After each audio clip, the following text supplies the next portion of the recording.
আসসালামু আলাইকুম। আজকে আমরা যে ইংরেজি শেখার জন্য যে উপায়, আমরা ইংরেজির ওয়ার্ড দেখার সাথে সাথে অনেক বিতস্ততে শুরু হই, ভয় করে যে কি উচ্চারণ করব। অনেক সময় অনেক ওয়ার্ডে অক্ষর বাদ যায়, সেগুলো আমরা সহ উচ্চারণ করবে, কিন্তু আজকে আমরা যে কোনগুলো সাইলেন্ট ওয়ার্ড, আজকে সাইলেন্ট ওয়ার্ড শিখবো, যে কোনগুলো বাদ যায় সেটা শিখবো। তার রুল এখানে দিয়ে আছে 6টি।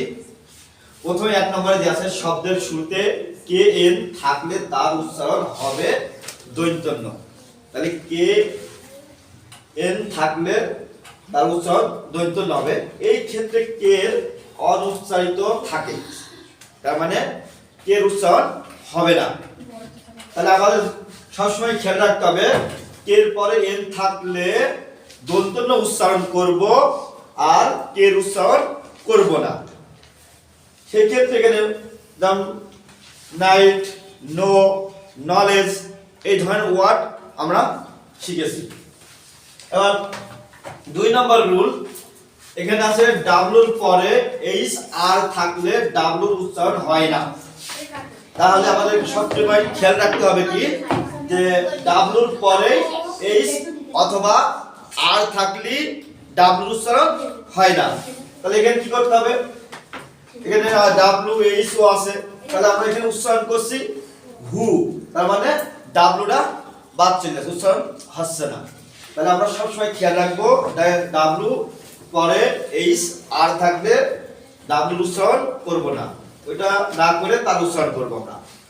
এবার 3 নম্বর রুলে শব্দের শেষে ই থাকলে এর উচ্চারণ হয় না। তাহলে আমরা শেষের দিকে যখন ই দেখব এর উচ্চারণ হবে না, এটা মনে রাখতে হবে। তাহলে এখানে নেম, তার মানে নেম, মানে এই নেমের লাস্টে এর উচ্চারণ হয়নি। কাম, টেক, ফেক, তাহলে আমরা এখানে দেখতে পাচ্ছি কি এর উচ্চারণ হয়নি। তাই সব সময় মনে রাখতে হবে শেষে যদি ই থাকে কখনো এর উচ্চারণ হয় না। তার 4 নম্বর রুলে এম প্লাস বি এর পর পর থাকলে বির পর কোনো ভয়েল না থাকলে বীর উচ্চারিত হয় না। তাহলে আমরা মনে রাখতে হবে কি, বির পরে মানে এম এর পরে বি থাকলে বীর উচ্চারণ করব না।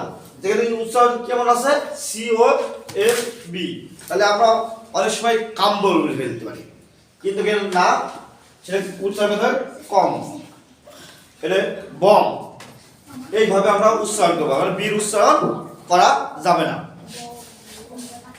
এবার 5 নম্বর রুলে ওয়ার্ডের শেষে আই জি এন থাকলে তার উচ্চারণ আই ইন হয়, আইন হয়ে যায়।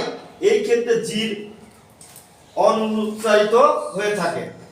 তাহলে আমরা কি ফেইন, তার মানে কি জির উচ্চারণ করলাম না, তাহলে ফেইস বললাম না, কি বললাম ফেইন। তাহলে রেইন, তাহলে কি জির উচ্চারণ আমরা কিন্তু করছি না।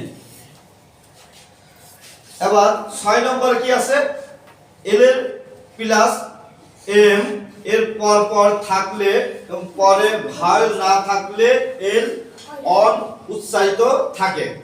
যেমন এখানে দেয়া রয়েছে কি পি এ এল এম, তাহলে এখানে উচ্চারণ কার হবে না, এল এর উচ্চারণ হবে না।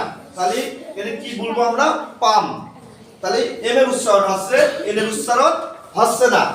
তাহলে এখানেও এল কাম এর উচ্চারণ করব আমরা, কারণ এল এর উচ্চারণ হচ্ছে না। তাহলে এইভাবে আমরা যদি প্র্যাকটিস করি, তাহলে কঠিন ওয়ার্ডগুলো আমরা সহজে উচ্চারণ করতে পারবো।